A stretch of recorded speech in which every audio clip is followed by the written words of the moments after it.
cikin nan. Assalamu alaikum wa rahmatullahi kiram. Kuma da ke saurara akan Kristawa Media da aka gan irin dabbobi aka na cikin sana.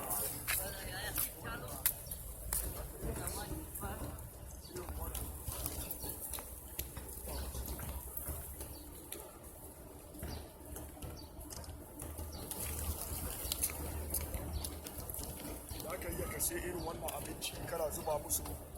Wai hadisi ya ce manzon Allah sallallahu alaihi wasallam ya ce kuma an ce maka gobe da yi tashi yau ma kana da lokaci da za ka yi gona to ka yi maza maza ka yi to dabbobi na zuwa su kwanan kai da irin dabbobi aka kasan maka in ka zo Madina in kana masjid haram masjid nabi ka